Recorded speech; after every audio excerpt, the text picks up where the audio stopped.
In August 2025, two hikers found a rifle standing upright in Montana's Cabinet Mountains, wedged between boulders at 8,200 feet.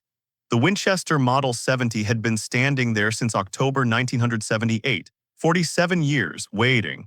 The hunter who left it was Tom Weylan. He always called his daughter at 6:00 a.m. before every hunt. On October 28, 1978, the phone didn't ring. When they found him 15 feet from the rifle, his compass was still in his pocket, the needle pointing northwest, pointing home. His wife, Catherine, waited 47 years. Every afternoon at 4:15, she stood at the kitchen window watching for his blue truck. She died in May 2025, 3 months before they found him. 155 days of waiting. Ended 91 days too soon. You'll see how an experienced hunter vanished half a mile from the trail, how his rifle stood guard for nearly 5 decades, and how his family survived the cruelest kind of grief, not knowing. This is the Thomas Weylan case, the hunter who left at dawn and never came home, Cabinet Mountains, Montana. October 28, 1978. In August 2025, two hikers found a rifle standing upright in Montana's Cabinet Mountains, wedged between boulders at 8,200 feet. The Winchester Model 70 had been standing there since October 1978, 47 years, waiting. The hunter who left it was Tom Weylan. He always called his daughter at 6:00 a.m. before every hunt. On October 28, 1978, the phone didn't ring. When they found him 15 feet from the rifle, his compass was still in his pocket, the needle pointing northwest, pointing home. His wife, Catherine, waited 47 years. Every afternoon at 4:15, she stood at the kitchen window, watching for his blue truck. She died in May 2025, 3 months before they found him. 155 days of waiting. Ended 91 days too soon. You'll see how an experienced hunter vanished half a mile from the trail, how his rifle stood guard for nearly 5 decades, and how his family survived the cruelest kind of grief, not knowing. This is the Thomas Weylan case, the hunter who left at dawn and never came home, Cabinet Mountains, Montana. October 28, 1978. This rifle stood here for 155 days. When they found it, the man who placed it had been dead for 47 years. His name was Thomas Weylan. October 28, 1978. Let's go back to the morning it started. The alarm clock rattles at 4:30 a.m. and Tom Weylan's hand finds it in the dark, muscle memory from 25 years of October mornings. His bedroom in Libby, Montana is still black as pitch, but he doesn't need light. He knows this routine the way other men know prayers. He pulls on wool socks in the dark, steps into canvas pants laid out the night before. His fingers find the coffee percolator by feel, and soon the kitchen fills with that particular gurgling sound. Water forcing itself up through grounds, rhythm steady as breathing. The wood stove ticks as it warms. These are the sounds of 5:00 a.m. in northwestern Montana in late October. These are the sounds Tom Weylan has been making every hunting season since 1953. October gray light begins seeping through the kitchen window at 5:30. That specific pre-storm quality that only comes in autumn. Tom sits at the table with his topographic map spread across the wood-grain third cup of coffee steaming in his hand. He's not sipping. Tom doesn't sip. 3 long gulps and the cup is empty. Coffee's for waking up, not savoring. His right hand moves to the map, tracing elevation lines with a finger calloused from timber work. His left hand unconsciously rubs the crescent-shaped scar on his palm. Old logging accident, old habit. He's thinking through the route. Star Peak Cirque, high country, 8,200 feet. Elk will be moving at dawn, coming down from the alpine to feed before the storm hits. Catherine appears in the doorway at 5:45, wrapped in her quilted robe. She's been awake since his alarm, listening to him move through the house, listening to the percolator, listening to the ritual that has defined their October mornings for 20 years of marriage. Coffee's good, Tom says without looking up from the map. She pours herself a cup and stands at his shoulder. On the table beside the map, his father's WWI compass in its brass case, worn smooth from decades of handling. Tom reaches for it now, the gesture automatic, unconscious, taps his breast pocket twice, checking for the third time this morning that it's secure. Tap, tap, and then returns to the map. Storm's coming in tomorrow, Catherine says. Radio says snow above 6,000 feet. I'll be back tonight. Tom's finger traces his planned route one more time. Star Peak, maybe push north to Spar Lake Trail if I don't see sign.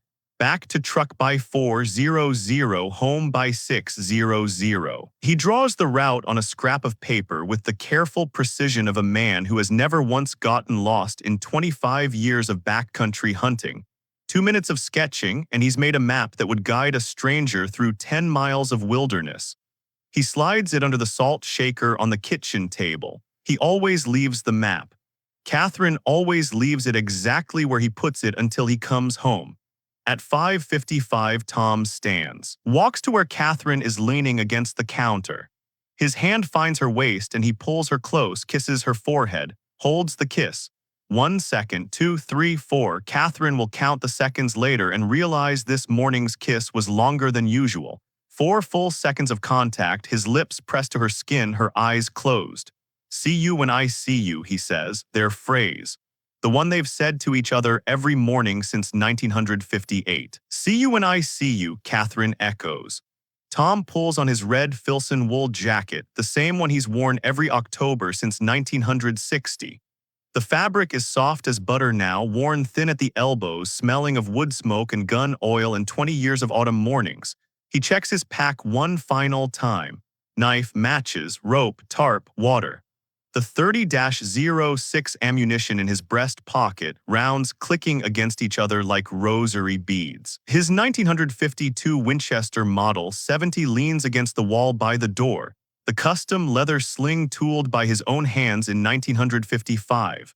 Tom breaks the action open, peers down the barrel, snaps it shut with that distinctive metallic click, checks the chamber. Empty. Good. He slings the rifle across his shoulder, feeling its familiar weight settle into place.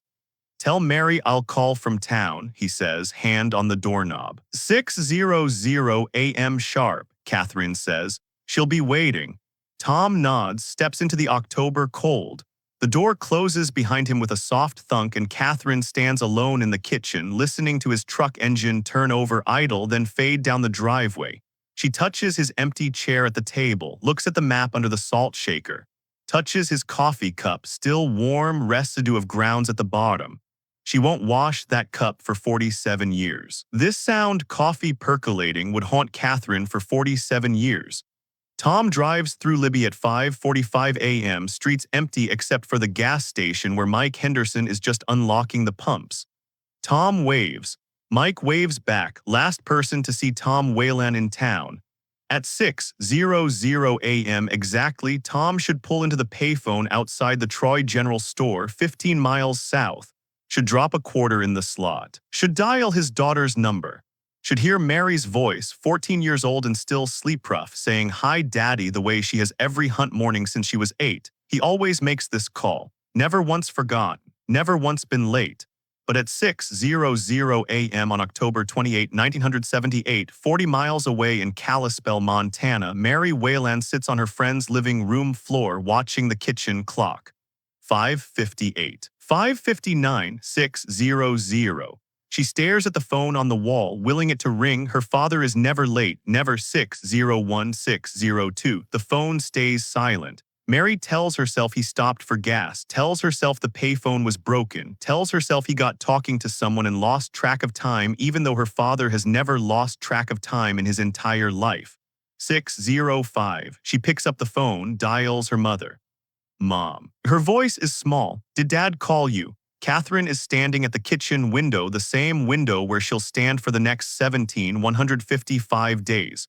"No, honey, I'm sure he always calls," Mary says, always. Catherine hears the fear threading through her daughter's voice and something cold moves through her stomach, mother's instinct, primal and accurate. "I'm sure it's nothing," Catherine says, but her hand is already gripping the phone so hard her knuckles are white. She hangs up, stands at the window, watches the empty driveway, tells herself Tom is fine. Tom is always fine. Tom knows those mountains better than he knows his own house. But the phone didn't ring, and Tom never breaks patterns. Tom Weylan parks his truck at the Spar Lake trailhead at 6:45 a.m. The parking area is empty, too late in the season for casual hikers, too early for most hunters. He's alone with the mountains and the October silence. He pulls on his pack, 35 pounds, comfortable weight. He's carried heavier. He checks the rifle sling, adjusts it across his shoulder, taps his breast pocket. Compass secure, taps again, still there, reaches inside, pulls the brass case out, flips it open, checks the bearing even though he already knows which direction he's heading. North-northwest, 340 degrees. The needle settles. He snaps the case shut, returns it to his pocket. This three-part ritual tap, check, return is how Tom Weylan has started every route change for 25 years. He'll do it 6 more times today. The last time, his hands will be shaking so hard he can barely hold the brass case. But right now at 7:00 a.m. on October 28, 1978, Tom Weylan is strong and confident and exactly where he wants to be. He shoulders his rifle, takes his first step onto the trail. The lodgepole pines close around him, and the sound of wind through their needles is the sound of home. He has no way of knowing he will never leave these mountains. He has no way of knowing his wife will stand at that window every afternoon at 4:15 for the next 47 years, waiting for a blue truck that will never arrive. He has no way of knowing his rifle will outlast him by nearly 5 decades, standing upright where he left it, waiting to tell a story he couldn't tell himself. Tom Weylan walks into the Cabinet Mountains wilderness at first light on October 28, 1978. By nightfall, he'll be lying on his back with a shattered femur, staring at the October sky, realizing that rescue isn't coming tomorrow. By November 8, he'll be dead. By May 2025, his wife will die without ever knowing what happened to him. And by August 2025, 2 strangers will find his rifle standing like a gravestone. And finally, the waiting will end. But none of that has happened yet. Right now, it's just a man and his rifle and the mountains he loves, and the October morning is cold and clean and full of promise. The elk sign is fresh, still warm. I see it at 11:47 a.m., maybe 3 miles from the trailhead, elevation around 700-800 feet. Droppings in a cluster beneath a whitebark pine, steam rising in the October cold. The herd passed through here within the hour, maybe less. I'm breathing hard from the climb. My legs feel strong. At 41, I'm in the best shape of my life. Timber work keeps you lean, keeps your lungs hard. I unsling my rifle, break the action open, check the chamber even though I checked it 20 minutes ago. Empty, I snap it closed. The click is satisfying, mechanical certainty. The elk are moving upslope toward the Star Peak Cirque. I can see their tracks in the thin snow, 5, maybe 6 animals, bulls from the size of the impressions. They're heading for the high country before the storm hits tomorrow. I pull out my compass, tap my breast pocket twice, still there, still secure, flip the case open. The needle swings, settles, 0:15 degrees, almost due north. The cirque is maybe half a mile ahead, up through the talus field and into the bowl where the alpine meadow opens up. I've hunted this area for 8 years, know every ridgeline, every drainage. But the terrain between here and there is tricky, boulder field, loose rock, steep grade. I'll need to pick my route carefully. I start climbing. The rocks are wet from yesterday's rain. Granite and metamorphic stone, angular and unstable, the kind of talus that shifts under your weight. I'm placing each step deliberately, testing before committing my full weight. Rifle across my back, both hands free for balance. At 12:15 p.m., I'm maybe 200 feet into the boulder field when I see it, a gap between 2 house-sized rocks that will cut 10 minutes off my climb if I can squeeze through. The opening is narrow but passable. On the other side, I can see the alpine meadow opening up, and beyond that, the Star Peak summit catching afternoon light. I step into the gap. My left boot finds purchase on a flat stone. Solid. I shift my weight, reaching for a handhold on the right wall. My right foot comes down on what looks like a stable rock. It moves, not a lot, just a few inches, but that's enough. The stone that seemed embedded is actually balanced, and my 175 pounds tilting onto it breaks whatever precarious equilibrium it had found over the centuries. The rock shifts, my foot slides, my balance goes. Time does that thing it does in emergencies, stretches like taffy. I feel my body tipping backward, feel my hands grasping at smooth granite that offers nothing to grip. Feel the moment I commit to falling when gravity takes over and there's nothing left but to fall and hope. I'm airborne. My mind registers details with crystal clarity. The gray October sky wheeling above me, the dark shapes of the boulders I'm falling past, the rifle sling sliding off my shoulder. I try to twist, try to get my feet under me, but there's no time and no space, and the rocks are coming up fast. Impact, not the ground, another boulder. My right side hits first, hip, then ribs, and pain explodes white and total. But I'm still falling, tumbling now, the rifle clattering away, my pack slamming against stone. I hit again, shoulder this time, and the world is all noise and pain and the sick certainty that I need to stop falling before something vital breaks. Then my right leg catches between two rocks and stops. And the rest of me doesn't. Crack, I hear it, actually hear my femur break. The sound is wet and terrible, like a green branch snapping, and the pain that follows is beyond anything I've ever felt. Korea logging accidents, nothing prepared me for this. The pain is a white sun burning in my leg and I'm screaming without meaning to, the sound ripping out of me involuntary and animal. I'm on my back, staring at sky, breathing in short gasps because deep breaths make everything hurt worse. My right leg is bent at an angle that legs don't bend.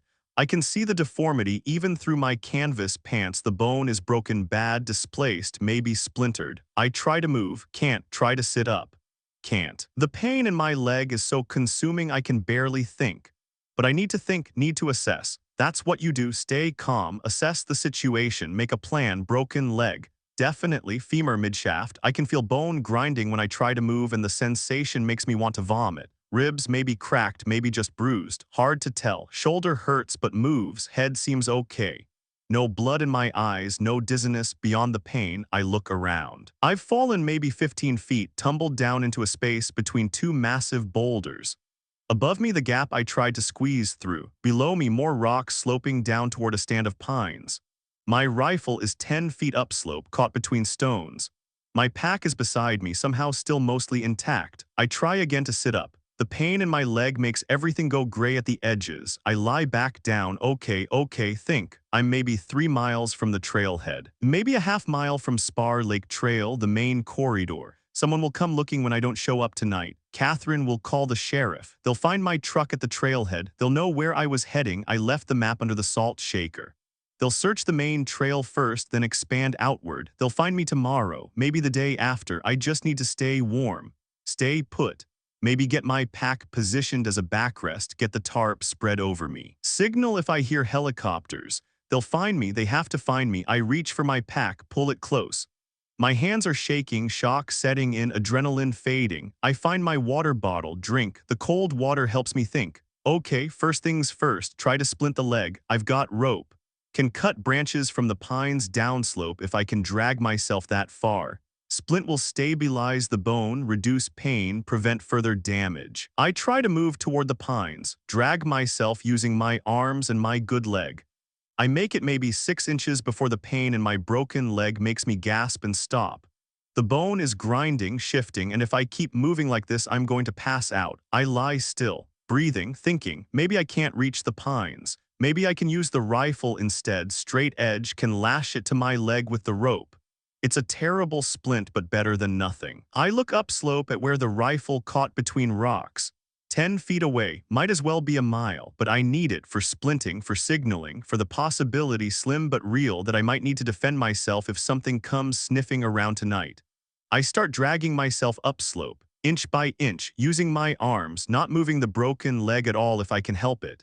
The pain is constant now, a living thing, but I can work through constant pain. It's the spikes that make you pass out. It takes me 20 minutes to cover 10 feet. By the time my hand closes around the rifle stock, I'm sweating despite the October cold and my vision keeps blurring, but I have it. I pull the rifle down beside me, check the action reflexively. Still empty. Good. I set it carefully against the boulder parallel to my body. Now the rope. I dig through my pack. Find it. 30 feet of climbing rope, quarter inch. I'll need to cut it into lengths, lash the rifle to my leg, immobilize the brake. I pull out my knife. It's a good knife, carbon steel, razor sharp. I've had it since 1965. I try to cut the rope. My hands are shaking so badly I can barely hold the knife. The cold is making my fingers stiff.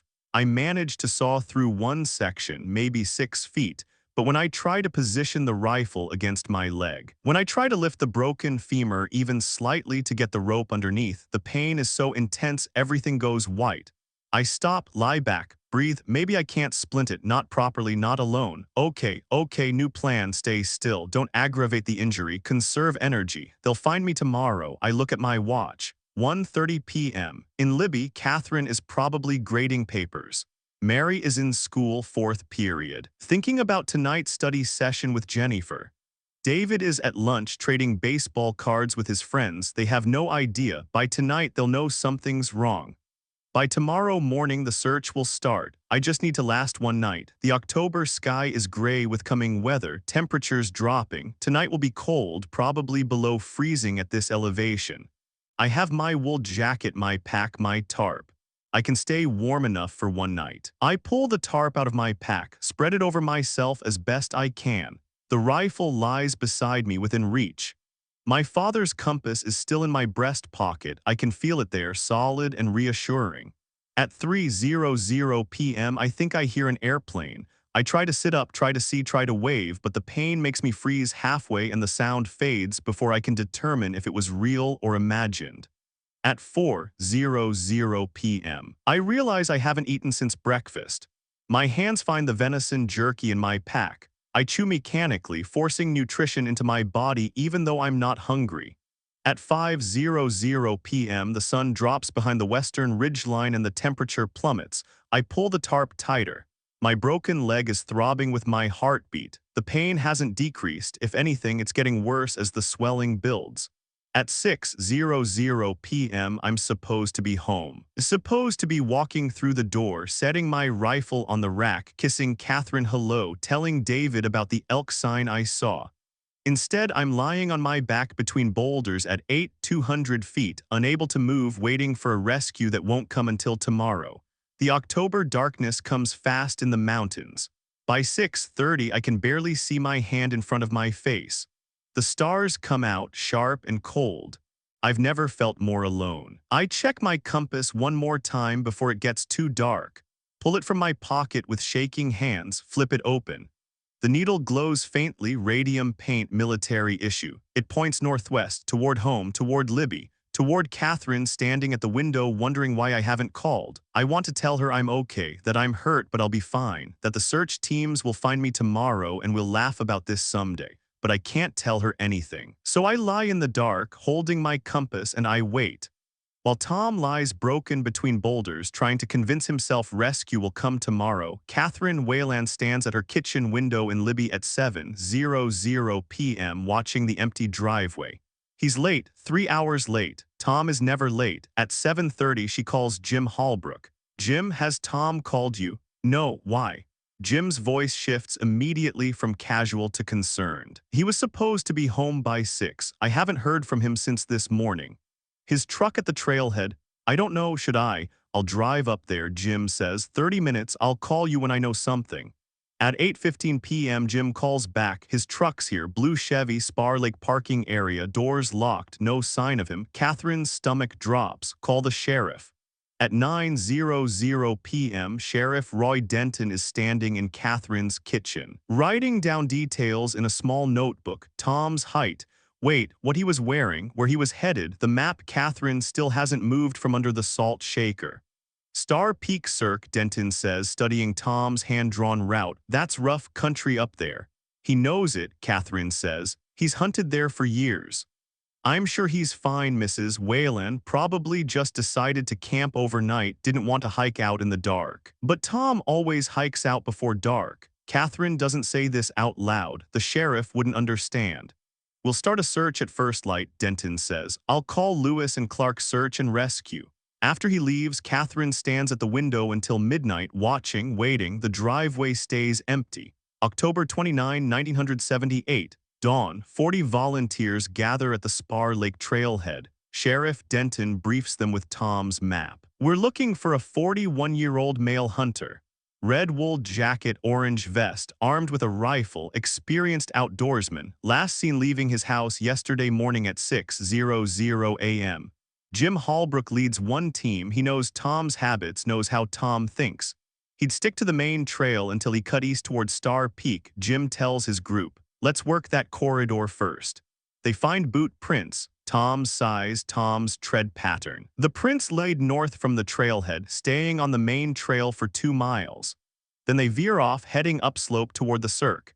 This is where the terrain turns vicious. By 2:00 p.m., they've covered the main approach to Star Peak. No sign of Tom except old boot prints disappearing into rocky ground where tracks can't hold.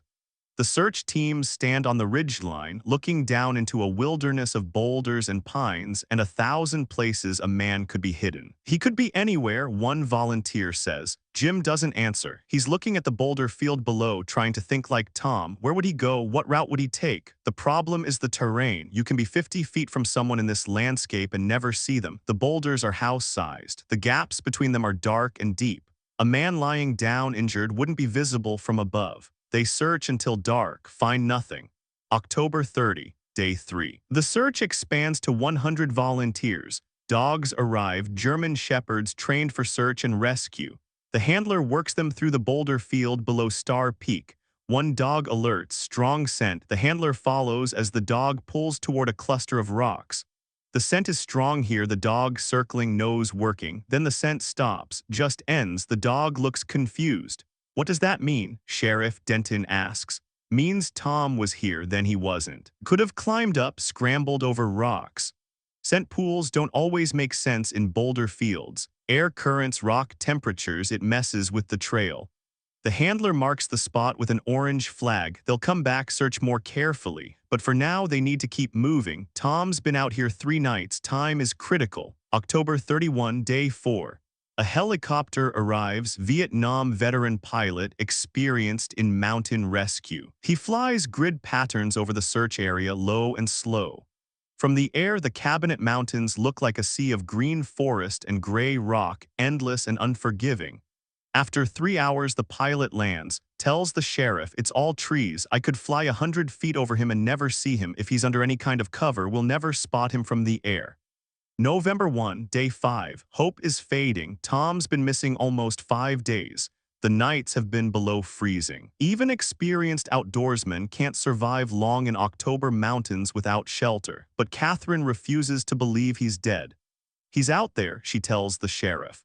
"He's hurt, but he's alive. I know it." The search continues. November 3. A volunteer finds orange fabric on a branch near Star Creek, 2 miles from the main search area. Catherine drives to the command post. Her hands shake as Sheriff Denton hands her the fabric. She examines it. Wrong shade, too bright. "Not Tom's vest."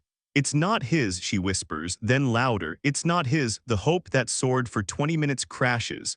Catherine sits in her car and weeps until Jim Holbrook taps on the window and drives her home. November 5, day 9.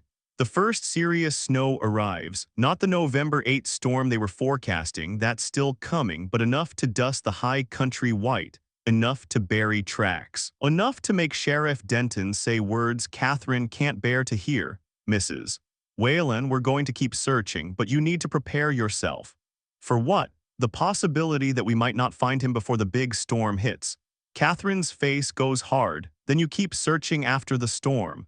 3 miles from where Catherine is fighting to keep the search going, Tom Weylan lies under his tarp, shaking with fever. It's been 7 days, 7 nights. The broken bone in his leg is infected. He can smell it, sweet and rotten. His water ran out yesterday. He's been eating snow, which makes him colder, but at least keeps his mouth from going completely dry. He hasn't heard helicopters in 2 days, hasn't heard voices. Hasn't heard anything except wind and the occasional cry of a raven. They're not looking anymore, or they are, but they are looking in the wrong places. He's so close to the trail. Half a mile, maybe. But in this terrain, half a mile might as well be on the moon. His rifle still leans against the rock beside him. He thought about firing it, 3 shots, distress signal, but his hands shake too badly to be sure of accuracy and he only has 5 rounds. He's saving them for when he hears voices, for when rescue gets close enough to hear, but no one comes close enough. The compass is still in his pocket. He checks it sometimes when he has the strength to pull it out. The needle always points the same direction, northwest. Home. He's tried to orient himself that way, tried to arrange his body so he's at least facing the right direction, facing Catherine and Mary and David even if he can't reach them. On November 7, Tom knows he's dying. The fever is constant. His thoughts drift and fragment. He sees Catherine standing in the kitchen, sees Mary at 14 braiding her hair before school, sees David collecting pine cones, adding them to the box Tom promised to help him build. He thinks about his father who carried this compass through World War I and came home to Montana and raised a son who loved the mountains. Wonders if his father felt this alone when he died. Wonders if dying is always this lonely. He wants to tell Catherine he's sorry. Sorry he didn't take the main trail.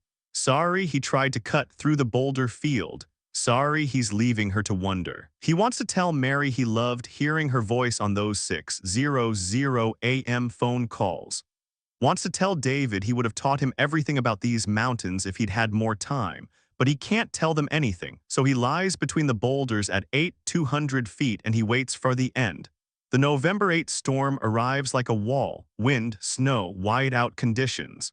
By noon, Sheriff Denton calls off the search. It's too dangerous. Volunteers could get lost, could die trying to find a man who's almost certainly already gone. Catherine is at the command post when Denton makes the announcement.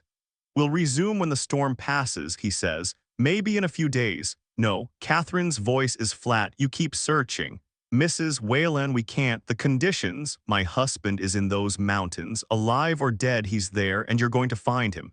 But they don't find him. The storm dumps 3 feet of snow on the high country, buries evidence, erases tracks, transforms the landscape into something alien and white and impossible to search. When the weather clears on November 12, they try again, but the terrain that was difficult before is now impassable. The boulder field is buried. The gaps between rocks are filled with snow. If Tom Weylan is up there, he's under 6 feet of white. By Thanksgiving, the official search is called off. Too much snow. Too much time. The odds of survival after 26 days in October/November mountains, 0. But Catherine won't accept it. She organizes her own searches. Every weekend, volunteers gather. They hike the main trail. They probe the snow with poles. They call Tom's name into the wind. Nothing. By Christmas, even the volunteers start drifting away. 28 days missing. The mountains keep their secrets. Tom Weylan's body lies 15 feet from his rifle, under a rock overhang that protects him from the worst of the weather. The rifle stands upright where it caught between boulders, wedged at a 75-degree angle that by pure chance creates a position so stable it will last 47 years. Above the snow, the rifle waits. Below the snow, Tom Weylan is already gone. Christmas 1978.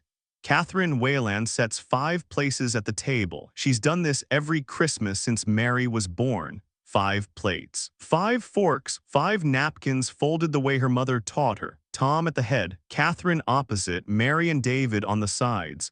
The 5th place for whoever they invite, usually Jim Hallbrook since his wife died in '76, but this year Tom's chair is empty. She sets his place anyway. Red plate, the one he always uses. His coffee mug beside it, the one she still hasn't washed since October 28. The mug has been sitting on the counter for 59 days now, coffee residue dried to a brown film inside. She touches it every morning, every night, a talisman against acceptance. Mary sits at the table, 14 years old, staring at her father's empty chair. She's wearing the sweater her mother made her, green wool with snowflakes. It's too tight across the shoulders. She's grown 3 inches since October, but she won't say anything. Her mother spent months on this sweater. Started it in September when everything was still normal. David isn't at the table. He's 10 and he's hiding in his room because if he comes downstairs, he'll have to look at Dad's chair and he can't do that. Can't see the place where Dad should be sitting, carving the turkey, telling the same jokes he tells every year.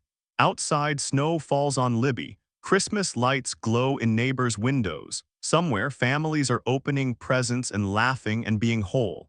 In the Weylan house, there's just silence and the empty chair and the turkey no one wants to eat. Jim Holbrook arrives at 6:00 p.m. with a venison roast. He stands in the doorway, snow melting on his coat, holding the meat like an offering. From the freezer, he says, "Tom and I got this buck last year, thought maybe." He stops. Catherine is crying, not loud, just tears running down her face while she stands there holding a serving spoon. Jim sets the roast on the counter. Doesn't try to hug her. Catherine doesn't want to be touched. She wants her husband back, and since that's impossible, she wants to be left alone with her grief. "I'll just sit with you," Jim says. They sit, the three of them, Catherine, Mary, Jim. David eventually comes down red-eyed and sits without speaking. The turkey gets cold on the table. No one has an appetite. No one knows what to say. At 2:00 a.m., Catherine is still awake. She's sitting in Tom's chair, wrapped in his red wool jacket that still smells like him, wood smoke and gun oil and October mornings. She's holding his hunting journal from 1977, reading his notes in the margins of hand-drawn maps. "Good elk sign here. Herd wolves. Back before dark, back before dark." He always came back before dark, except this time. Mary finds her at 3:00 a.m., sits on the floor beside her mother's chair. They don't speak. What is there to say? Dad's gone. They don't know where. They don't know if he's alive or dead or hurt or lost, or if he chose to leave or if the mountains took him. This is what ambiguous loss looks like at 3:00 a.m. on Christmas morning. A mother in her husband's jacket, a daughter on the floor. A question with no answer. That's how long Catherine waited. 46 years. She died on day 16, 881. Psychologists have a term for what Catherine experienced: ambiguous loss. It's grief that can't complete itself because there's no proof of death. No body to bury, no death certificate, no funeral, just absence. And absence isn't evidence, it's a question that never gets answered. Catherine couldn't widow herself because Tom might walk through that door. She couldn't remarry because she was still married. She couldn't grieve properly because grief requires an ending. And missing persons cases have no endings, just endless middles. She set his place at Christmas dinner in 1978 and kept his coffee cup unwashed for 47 years because the alternative was admitting he was gone, and without proof, admitting felt like betrayal. This is the mathematics of hope. Every day you wait, you've invested one more day that makes giving up feel like wasting all the days that came before. The years pass like water, like erosion, slow and relentless and wearing everything down to smooth stone. 1979, the official search ends. Catherine organizes her own every weekend, fewer volunteers each time. 1982, David graduates high school. The chair stays empty at the ceremony. Teachers ask where his father is and David says missing, and people nod and change the subject. 1985, Mary finishes her doctorate in psychology, specializes in ambiguous loss and trauma, studies the thing that's destroying her family. Her dissertation includes interviews with families of missing persons. She never mentions that she's one of them. 1990, Catherine is 51. She's been waiting 12 years. The house looks exactly as it did October 28, 1978. Tom's jacket by the door, his rifle rack empty on the wall, his maps still spread on the kitchen table, his truck still in the driveway. She pays registration every year, keeps it running just in case. 1995, Jim Holbrook dies of a heart attack at 63. He searched for Tom every October for 17 years, never stopped looking. His granddaughter finds his copy of Tom's map above his desk, covered with annotations in different colored pens. 17 years of expanding search radius. 17 years of Tom, where are you? Written in the margins. 2000, David stops searching. He's 32 now, has a wife and a son he named Thomas. He hikes to the Star Peak area one last time, October 28, 2000, the 22nd anniversary. Stands at the ridgeline, says, "Goodbye, Dad, I think you can rest now." Weeps, descends, doesn't look back. 2010, the case is officially cold, 32 years. Sheriff Denton is long retired. The new sheriff doesn't know who Tom Weylan was. The file sits in storage, gathering dust. 2020, Catherine is 81, still stands at the window at 4:15 p.m. every day. touches the coffee cup every morning, sleeps in Tom's red wool jacket. Mary and David beg her to move on, to accept, to grieve properly. She smiles and nods and keeps waiting. The world moves on. Catherine doesn't. October 28, 1995. The 17th anniversary. Catherine Weylan is 56 years old, gray in her hair now, deep lines around her eyes from decades of squinting at empty driveways, but her routine hasn't changed. 4:15 p.m. She stands at the living room window, the exact same spot she stood 205 times. The hardwood floor has grooves worn into it from her shifting weight. Right hand on the window frame. Left hand holding Tom's coffee cup empty. Always empty, unwashed for 17 years. The October light comes through the glass at precisely the angle it came through on October 28, 1978. Golden and slanting and full of the particular sadness that only autumn light can hold. Catherine watches the driveway, the empty driveway, the driveway that has been empty for 205 afternoons, but today might be different. Today he might come home. A vehicle turns onto their street. Blue. Catherine's heart jumps, her hand tightens on the coffee cup. The vehicle gets closer. Not a Chevy, wrong shade of blue, wrong model. It passes without slowing. Catherine exhales. 4:30 p.m. Still standing, her mind replays the last morning, the forehead kiss. See you when I see you. His truck pulling out of the driveway, the sound fading, the moment, exact moment when he was still reachable and then wasn't. She's replayed this memory 205 times. Every detail is crystal clear. The way his wool jacket felt under her hands, the scratch of his morning stubble against her forehead, the exact timbre of his voice saying their phrase. If she replays it enough, maybe she can find the moment she should have stopped him. The moment she should have said, "Don't go." The moment she could have prevented this, but there was no such moment. Tom was Tom. The mountains were the mountains. October 28, 1978. Was inevitable. 4:45 p.m. The light starts to fade. Catherine touches the window glass. It's cold, October cold. The same temperature it was 17 years ago when Tom left for the last time. Another vehicle, green this time, not his, passes. 5:00 p.m. Catherine finally moves away from the window. Her back aches from standing. Her hand leaves the window frame reluctantly, like letting go of something precious. Tomorrow she'll stand here again. Same time, same spot, same hope fighting the same hopelessness. This is what 205 days of waiting looks like. This is ambiguous loss made flesh, and she'll do it again tomorrow and the next day and the day after that for 990 more days until she dies 3 months before Tom is found. The years continue. Catherine ages. The house doesn't change. 2015, Catherine is 76. Needs a cane now, but still stands at the window every afternoon. Mary visits weekly, worried about her mother's grip on reality. But Catherine isn't delusional. She knows Tom is probably dead, probably died in 1978, but probably isn't definitely, and without proof she can't stop waiting. 2020 pandemic, the world shuts down. Catherine barely notices. She's been isolated for 42 years. Waiting in a house frozen in 1978. 2024, Catherine is 85, frail now. Mary and David talk about moving her to assisted living. She refuses. What if he comes home and I'm not here? They don't argue. How do you argue with 46 years of waiting? January 2025, Catherine falls, breaks her hip. The hospital, surgery, recovery. She fights to go home because home is where Tom will look for her. May 2025, Catherine is in hospice. Cancer moved fast. She's dying and she knows it. Mary sits beside the bed holding her mother's hand. David stands at the window, the same window Catherine stood at for 47 years.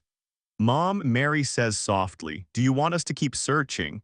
Catherine's eyes are closed. She's holding Tom's compass. The brass case she took from the evidence box years ago when they stopped actively investigating. The compass that still works, needle still points north, mechanism unchanged by decades. "He's out there," Catherine whispers. "I know he is. We'll find him," David promises, a lie, a kindness. After 47 years, what are the odds? Catherine opens her eyes, looks at her daughter. "Tell him I waited. Tell him I never stopped believing he'd come home." "We will, Mom." Catherine smiles, closes her eyes, her breathing slows. "See you when I see you, Tommy," she whispers, and then she's gone. May 15, 2025. Catherine Weylan dies without ever knowing what happened to her husband, without knowing he died trying to get home to her, without knowing his compass pointed toward her for 47 years. 91 days later, hikers will find his rifle standing upright in the mountains. 91 days too late. Mary and David bury their mother beside an empty grave they'd bought for their father decades ago. The headstone reads, Catherine Weylan, 1939-2025, beloved wife and mother, she never stopped waiting. They leave space for Tom's name just in case. After 47 years, hope is a hard habit to break. At the funeral, Mary gives a eulogy. She's 61 now, gray-haired, a renowned trauma therapist. And she's still the 14-year-old girl waiting by the phone for a call that never came. My mother taught me about faith, Mary says. Not religious faith, the faith that love doesn't end just because someone disappears. She waited 155 days. She stood at that window every single afternoon. People thought she was crazy, maybe she was, but she was also right. My father didn't choose to leave us. Wherever he is, whatever happened. He was trying to come home. Mary's voice breaks. David puts his arm around her shoulders. I spent my career helping families cope with ambiguous loss, Mary continues, helping them find peace without answers, and the whole time I couldn't help my own mother. I wanted to, God, I wanted to, but you can't give someone peace when their heart is still waiting. After the funeral, Mary and David go to their childhood home, the house their mother refused to leave. It's exactly as it was in 1978. Tom's jacket by the door, his rifle rack on the wall, his maps on the table, his coffee cup on the counter, 47 years of waiting preserved in a house that became a museum. What do we do with all this? David asks. Mary touches her father's jacket. The red wool is moth-eaten, now faded, but it still smells like him, still holds the shape of his shoulders. We keep it, she says, until we know for sure. They lock the door, they leave. 91 days later, their phones will ring. A sheriff they've never met will say the words Catherine waited her entire adult life to hear. We've found your father. But Catherine will be 3 months dead, and the cruelest part of this story is that timing. After 155 days of waiting, she died 91 days too soon. The mathematics of hope, 0. 53% more patience would have given her the answer she deserved. August 14, 2025. Cabinet Mountains Wilderness, 200 feet. Scott Martinez and his girlfriend Jennifer Chen are hiking off-trail looking for a shortcut back to the Spar Lake trailhead. They've been in the backcountry for 3 days, backpacking through terrain that hasn't changed much since 1978. Same lodgepole pines, same boulder fields, same wilderness that swallowed Tom Weylan 47 years ago. At 2:30 p.m., Jennifer stops, points. What is that? Scott looks where she's pointing, between 2 massive granite boulders, something vertical, something that shouldn't be vertical. In wilderness, horizontal is natural, fallen trees, erosion patterns, rock strata. Vertical means human, vertical means something placed. They move closer. It's a rifle standing upright. The stock wedged into dirt and scree. The barrel pointing at the sky. The wood is weathered gray, the metal oxidized orange-brown, but it's standing, impossibly perfectly standing. That's not natural, Jennifer says quietly. Scott feels his skin prickle. There's something wrong about this, something deeply, fundamentally wrong. A rifle doesn't stand itself up. A rifle doesn't stay standing for hours, let alone days, let alone judging by the weathering years. It looks like a grave marker, Jennifer whispers. And that's exactly what it looks like. A rifle planted upright like a tombstone, marking a place where something terrible happened. Scott pulls out his phone. No service this deep in the mountains. They'll have to hike out, report this. Because whatever this is, it's not theirs to investigate. This belongs to someone, maybe someone still waiting for answers. They mark the location on their GPS, take photos, don't touch anything. And they hike out faster than they planned, driven by the unsettling certainty that they've found something that's been lost for a very long time.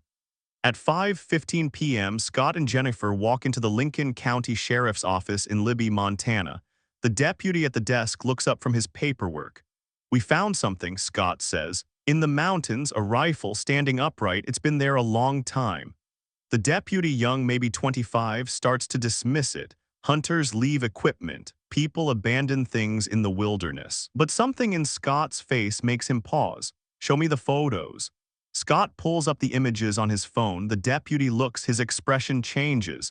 Where exactly? Star Peak area, Boulder Field below the cirque. Here's the GPS coordinates.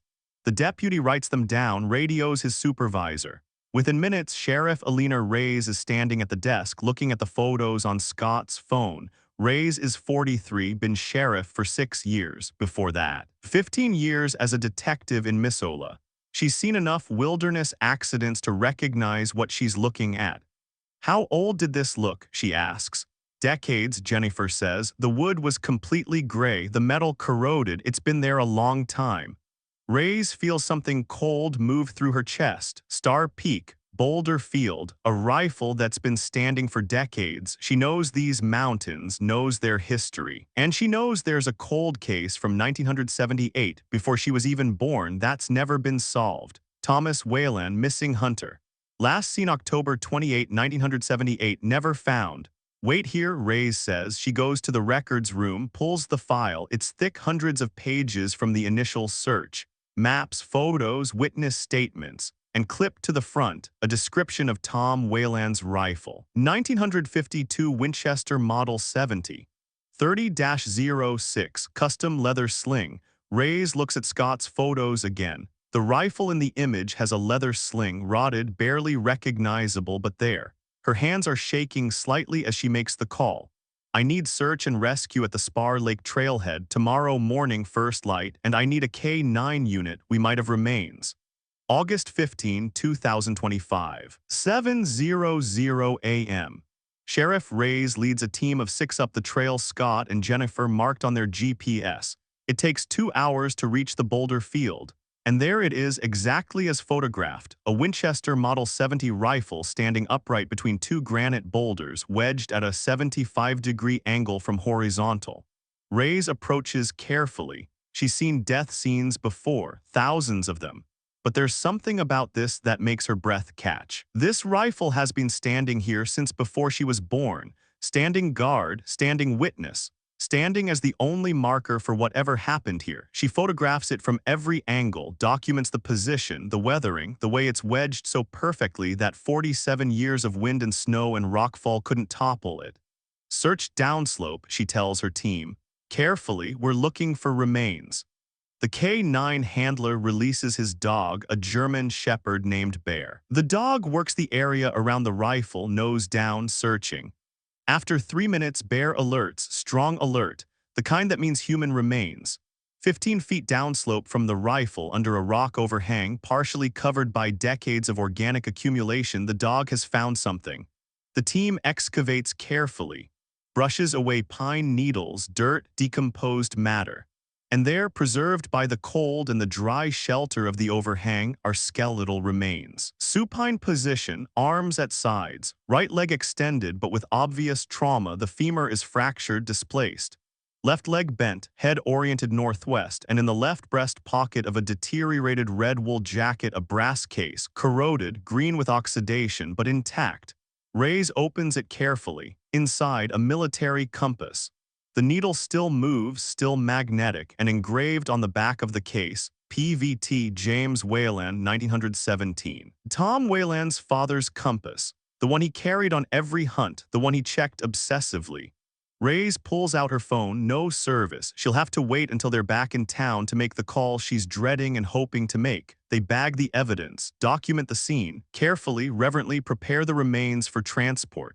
By 2:00 p.m., they're hiking out, carrying Tom Weylan home after 155 days. August 21, 2025, 9:00 a.m. Mary Weylan Foster is in her office in Spokane between patient sessions when her phone rings. Unknown number. She almost doesn't answer, has trained herself over 47 years not to jump at unknown calls, but something makes her pick up. Is this Mary Weylan Foster? Yes. This is Sheriff Alina Reyes, Lincoln County, Montana. I'm calling about your father, Thomas Weylan. The world stops. Mary's breath stops. Time stops. We've found him, Sheriff Reyes says gently. We've found your father. 30 seconds of silence. Mary's brain trying to process words it's heard 1,000 times in imagination but never in reality. Found him after 47 years, found him. Is he? Mary can't finish the sentence, can't say the word. I'm very sorry, Dr. Weylan Foster. We've recovered remains. We'll need DNA confirmation, but based on personal effects and location. We're confident it's your father. Mary makes a sound, not quite a sob, not quite a gasp, something between them. Where? She whispers. Star Peak Cirque, high elevation, about half a mile from Spar Lake Trail. He had a broken leg femur fracture. He was under a rock overhang. The terrain, Dr. Weylan Foster, he was very close to the main search corridor, but the topography made him invisible. We searched that area in 1978. We walked past him. How long did he? Mary's voice breaks. Did he suffer? The medical examiner can give you more details, but based on evidence at the scene, we believe he survived the initial injury. Several days maybe. I'm so sorry. Mary is crying now, not just for her father, for her mother, for the 47 years of waiting that ended 3 months too soon. Mom died in May, Mary says. She never gave up. She died not knowing. I know. A Sheriff Reyes says softly. I read the file. I'm sorry about the timing. 3 months, Mary whispers. She waited 155 days and died 91 days before you found him. When Sheriff Reyes called Mary and David in August 2025, she gave them something they'd never had in 47 years, certainty. And certainty is a strange gift. For 155 days, they'd lived in both realities simultaneously. Dad might be alive somewhere with amnesia, or Dad died in the mountains alone. Schrödinger's father. The moment the sheriff said, "We found your father," hope died and grief was born. Finally, that's why David's first response when Mary calls him isn't sadness. He didn't leave us, David says, voice thick with tears. He tried to come home. For 47 years, a small part of him had wondered if Dad chose not to return. The broken femur proves he tried. The rifle standing upright proves he was signaling. The compass pointing home proves his final orientation. They traded the comfort of maybe alive for the devastation of definitely dead, and we know how, and strangely, impossibly, it's relief. August 26, 2025. Mary and David are helicoptered to the discovery site. It's the first time either has been to this exact location. They searched these mountains for years, but never found this specific boulder field, never saw this particular rock overhang. The helicopter lands in a small clearing a quarter-mile away. Sheriff Reyes meets them, along with the medical examiner and 2 deputies who helped with the recovery. The site is untouched except for documentation, Reyes explains as they hike. We wanted you to see where he was. They climb through the boulder field. It's rough terrain, unstable rocks, steep grade, thick forest. And then they are there, 2 granite boulders, house-sized, with a narrow gap between them. The space where the rifle stood is marked with yellow evidence flags. 15 feet downslope, more flags mark where Tom's remains were found. Mary and David stand between the markers, touching the boulders, looking at the terrain, understanding finally why nobody found him. Half a mile to the main trail, Sheriff Reyes says. But in this terrain, invisible, David finishes. He's looking around, seeing the topography with an outdoorsman's eye. You could walk within 100 feet of here and never see down into this gap. The rocks, it's like a bowl, a pocket in the landscape. Mary is holding her father's compass. Sheriff Reyes gave it to her at the trailhead, knowing she'd want to have it here. She opens the brass case. The needle swings, settles, 315 degrees northwest. She looks at Sheriff Reyes. You said he was oriented northwest. His head was pointing that direction, yes. We don't know if that was deliberate or simply how he fell. Mary checks the compass bearing again, pulls out her phone, opens a Maps app, draws a line from their current position at 315 degrees northwest. The line goes straight to Libby, straight to their house on Mineral Avenue, straight home. He was trying to go home, Mary whispers. Even dying, he oriented himself toward us. David measures the distance to the trail using his GPS. 47 miles, less than half a mile. In flat terrain, a 10-minute walk. In this boulder field, impossible to see, impossible to hear, impossible to reach. He was so close, David says, his voice breaking. All those search parties, all those helicopters, we were so close to him.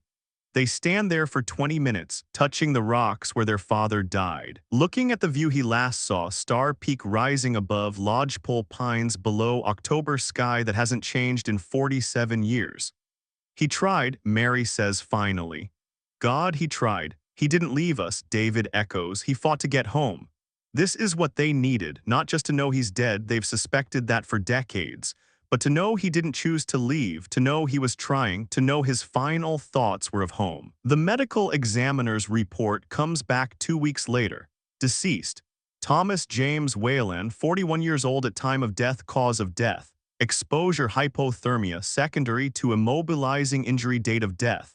Estimated November 4-7, 1978, 7-10 days post-injury. So let's look at what are the significant findings. 1. Displaced midshaft femur fracture, right leg. Injury consistent with fall from height onto rocks. Fracture would have prevented ambulation. Survivable with medical intervention, fatal without. 2. No evidence of head trauma or other immediately life-threatening injuries. 3. Remains position suggests victim was conscious and deliberate in final placement, supine under protective overhang, head oriented 315 degrees northwest toward victim's home in Libby, MT. 4. Winchester Model 70 rifle found 15 feet upslope, standing vertically at 75-degree angle, wedged between granite boulders. Position stable enough to remain undisturbed for 47 years. Cannot determine if placement was deliberate, signal attempt, or coincidental, fell into stable position. 5. Waterproof match case found in jacket pocket, full. Victim had fire starting capability but did not use matches. Possible explanations. Injury-induced shock/hypothermia affecting judgment, saving matches for emergency that never arrived, physical inability to manipulate matches with hypothermic hands. 6. WWI-era military compass engraved PVT, James Weylan, 1917, found in left breast pocket. Compass functional, natal, indicating 315 degrees northwest. Bearing points directly to victim's home address in Libby. Whether orientation was deliberate or coincidental cannot be determined. Estimated timeline 1. Day 1, October 28, 1978. Fall injury initial survival attempts 2. Days 2-6. Conscious immobilized waiting for rescue progressive hypothermia 3. Days 7-10. Severe hypothermia diminished consciousness death recovery note site located 0. 47 miles from Spar Lake Trail main search corridor 1978. Terrain features boulder field, rock overhang, vertical topography made location invisible from trail and aerial search. Remains protected from scavengers and weathering by rock overhang and north-facing aspect. Climate change and erosion exposed site by August 2025. Mary reads the report 3 times. Each detail a small devastation. He had matches but couldn't use them. He was half a mile from rescue. He lived for a week hoping they'd find him, but one detail catches her, head oriented 315 degrees northwest toward victim's home. Her father's last act or last accident was to point himself toward them, toward home, toward the family he was trying to reach. The compass in her desk drawer points the same direction. Always has, always will. 315 degrees northwest. The bearing of love, the bearing of loss. The bearing that defines every grief, the direction of the person you can't reach anymore. The story breaks on August 22, 2025. Hunter missing since 1978, found in Cabinet Mountains rifle stood guard for 47 years within hours, it's national news. The image of the rifle standing upright goes viral. Something about that vertical defiance against 47 years of weather captures the public imagination. News crews descend on Libby. Reporters camp outside the Weylan family home. Everyone wants to know how, why, what happened. Mary and David release a brief statement.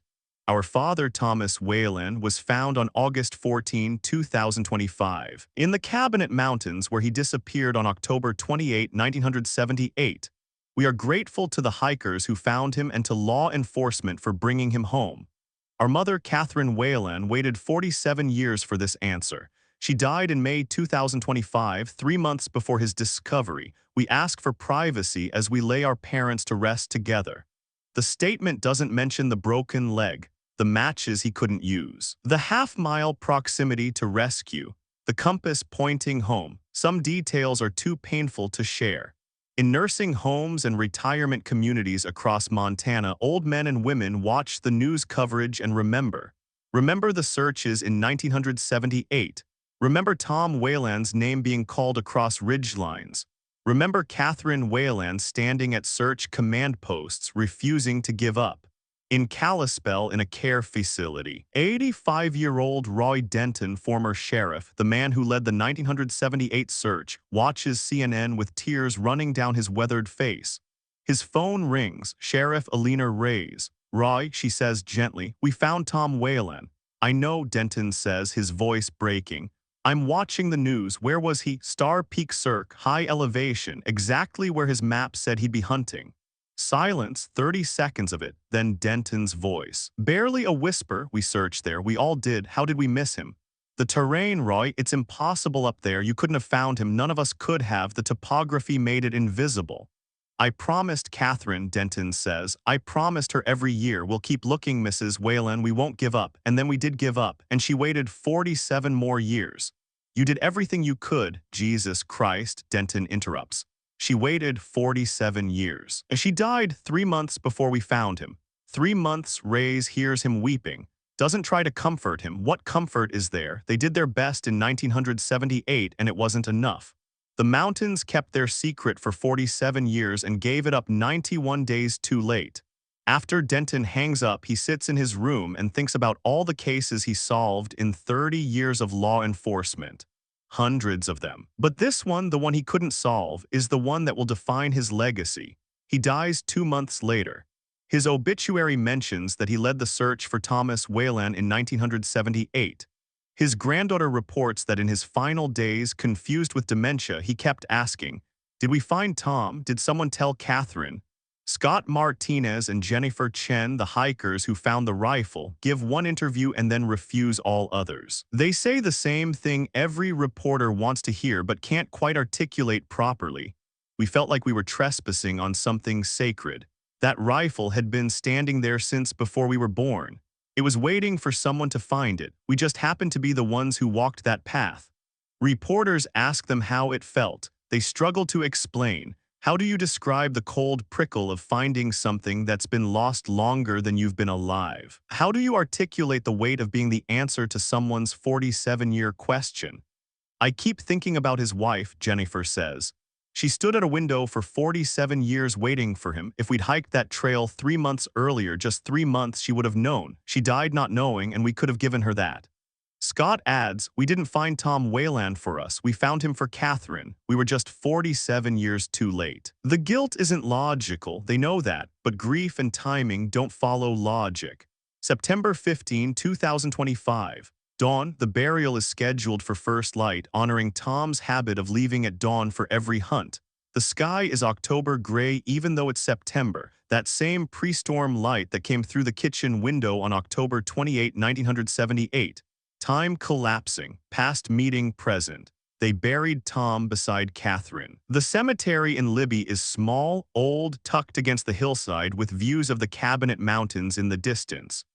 The same mountains that took Tom, the same mountains that kept him for 47 years. 200 people attend, more than Mary and David expected. But small towns remember.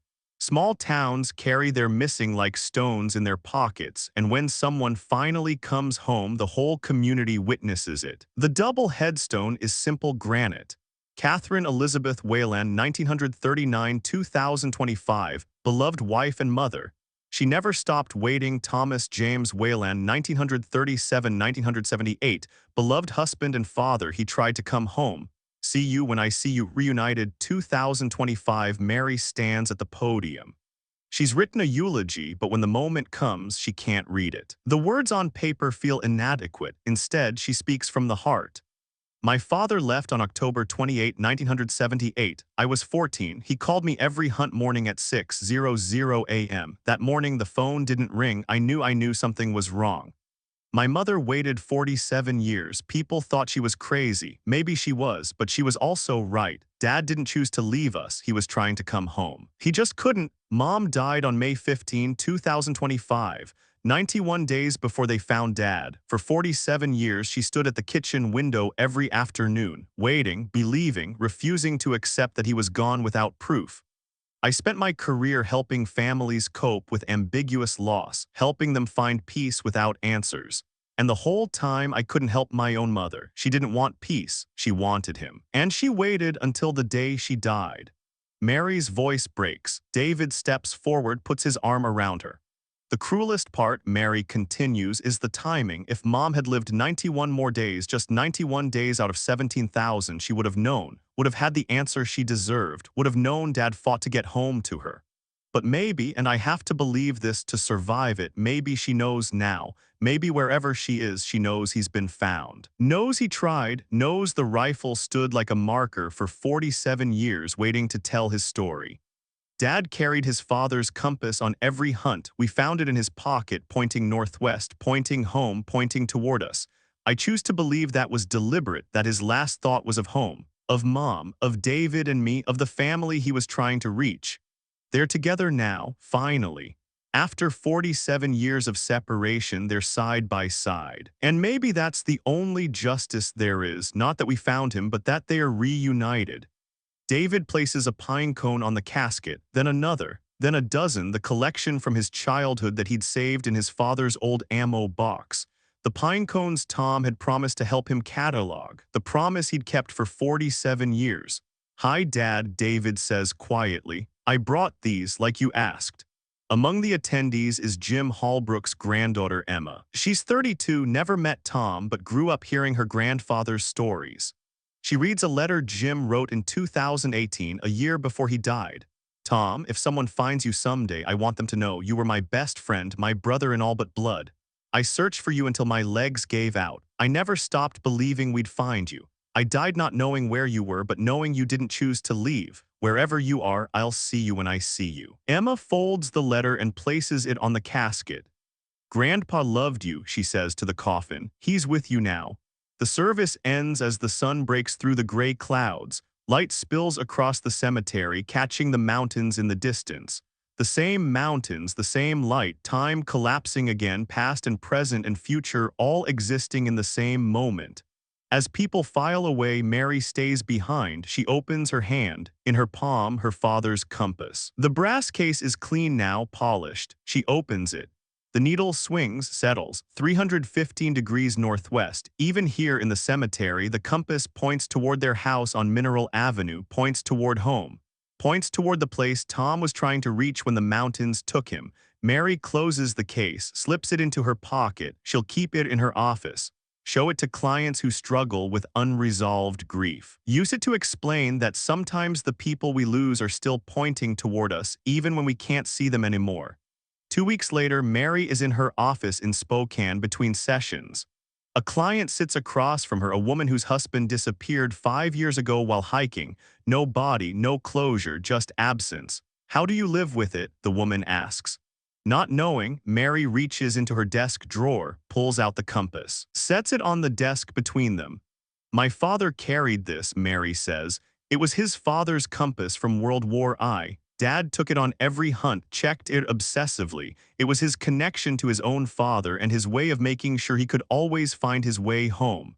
We found this compass in his pocket 47 years after he disappeared. The needle was pointing northwest, directly toward our house, directly home. I don't know if he oriented it that way deliberately in his final moments or if it's just coincidence. Random magnetism pointing a random direction that happens to be the most meaningful direction possible." Mary pauses, looks at her client. "But here's what I've learned. It doesn't matter if it was deliberate or random. I choose to believe it means something. I choose to believe that even dying, even broken and alone, my father was trying to find his way home to us. That compass is my proof, not scientific proof, but emotional proof that he didn't stop loving us just because he couldn't reach us. That's what objects do when people can't. This compass holds 47 years of longing compressed into a directional bearing. It's not just a tool, it's a message. Maybe from my father, maybe from me to myself, maybe from the universe offering meaning where there might be none.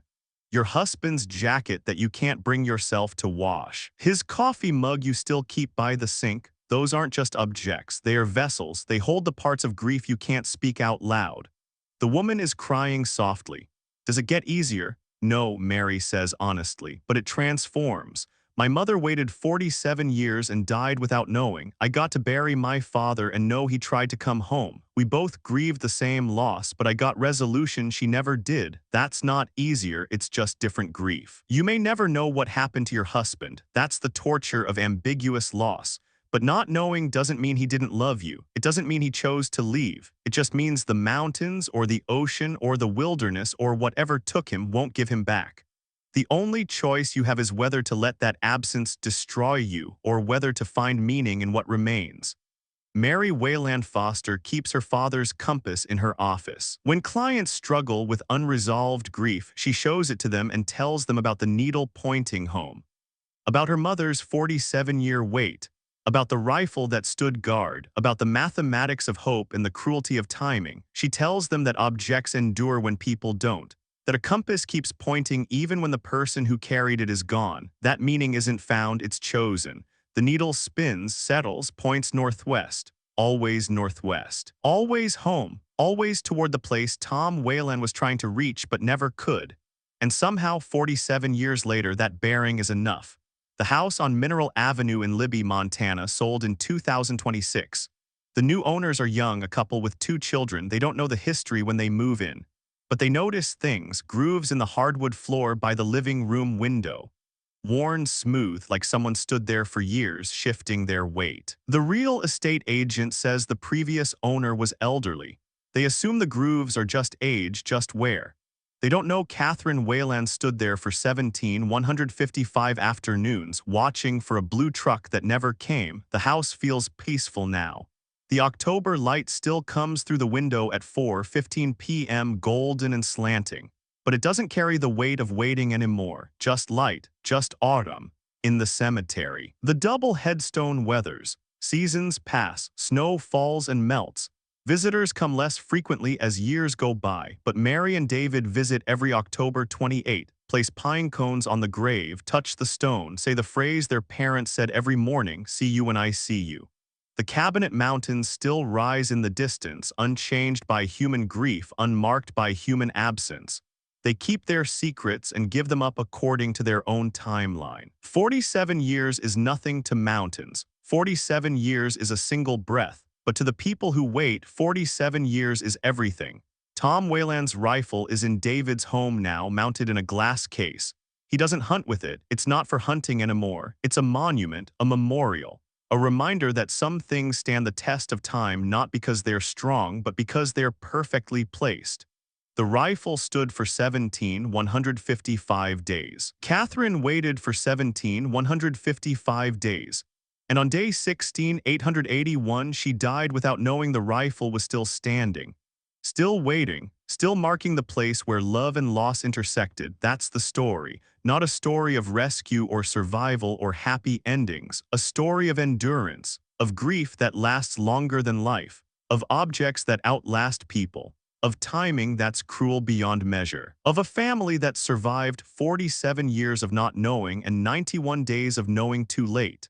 Tom Weylan was here. He loved his family. He tried to come home. The mountains wouldn't let him. Catherine Weylan waited. She believed. She died 3 months too soon. Mary and David survived. They buried their parents side by side. They chose to find meaning in a compass bearing. The rifle stood.